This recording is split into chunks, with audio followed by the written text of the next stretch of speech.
Bienvenue sur Azimut, le podcast de l'orientation. Bonjour à tous, c'est Perrine, j'espère que vous allez bien. Je vous retrouve dans une nouvelle édition de l'Hebdo de l'orientation en date du 21 novembre 2023. Aujourd'hui, j'ai envie d'appeler cet épisode « Quand l'orientation pose question ». J'adore lire les feedbacks que vous adressez. Cette semaine, j'ai eu une avalanche de retours qui exprimaient des difficultés. Je cite « Quand mon fiston sera plus détendu, je m'en inspirerai pour discuter avec lui. » Le projet est top, mais vous n'avez pas envoyé des rallonges de journée. Ça m'intéresse beaucoup, mais pas mes enfants. Alors j'aurais tant aimé envoyer à ces parents qui m'écrivaient un rayon de soleil, un sourire apaisant, des heures en bonus. Mais je n'avais pas ça dans mon escarcelle. Alors j'ai choisi de remettre en avant quelques épisodes que je vous encourage à écouter. Ils répondent peut-être aux questions que vous vous posez. Je vous mets les liens dans les notes de cet épisode. Les épisodes que je vous conseille sont les suivants. Pourquoi cette colère liée à l'orientation ? Et si je me trompe dans mes études ? Qu'est-ce que l'orientation positive ?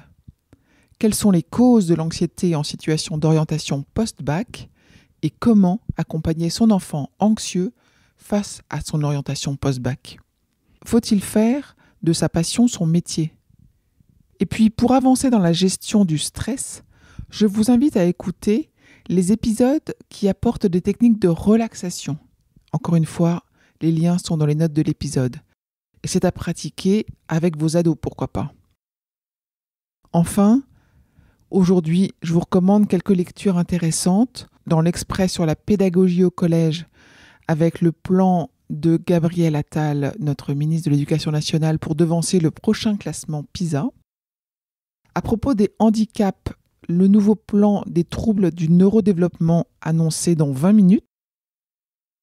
En ce qui concerne les stages, en particulier les stages de seconde, une tribune dans les Échos sur orientation, réconcilions l'école et l'entreprise. Et dans le Parisien, l'école a besoin de votre engagement. C'est Gabriel Attal qui appelle les chefs d'entreprise à accueillir des élèves en stage de seconde. À propos du bac et de la spécialité SES, sciences économiques et sociales, le programme du bac semble vraiment lourd, d'après un article de Vounou Hill. La Croix parle d'enseignement privé et explique les raisons pour lesquelles les parents choisissent l'enseignement privé. Un classement dans le Figaro des meilleures écoles d'ingénieurs au monde. L'étudiant avec un article sur l'intelligence artificielle et son utilisation dans l'enseignement, qui est plus qu'une nécessité, c'est une urgence. L'étudiant, à nouveau, fait un récap de la plateforme Mon Master et aborde le profil des candidats qui ont postulé.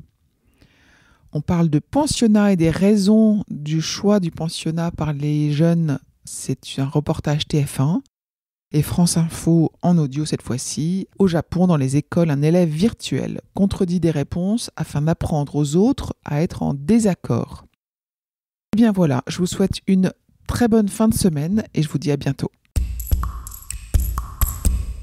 Je vous retiens quelques secondes de plus et je vous remercie pour votre fidélité et votre attention.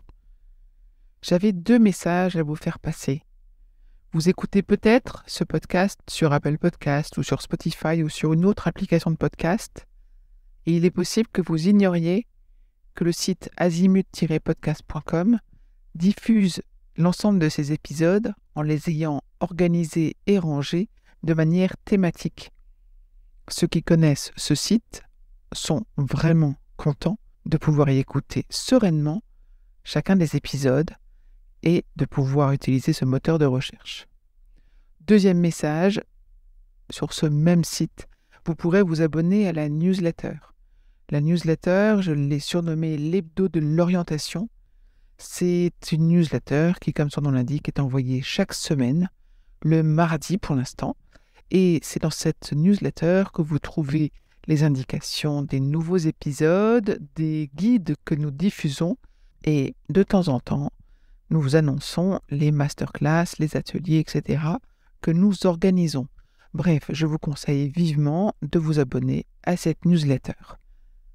À très vite et encore une fois, merci de votre fidélité avec Azimut. Parlons orientation.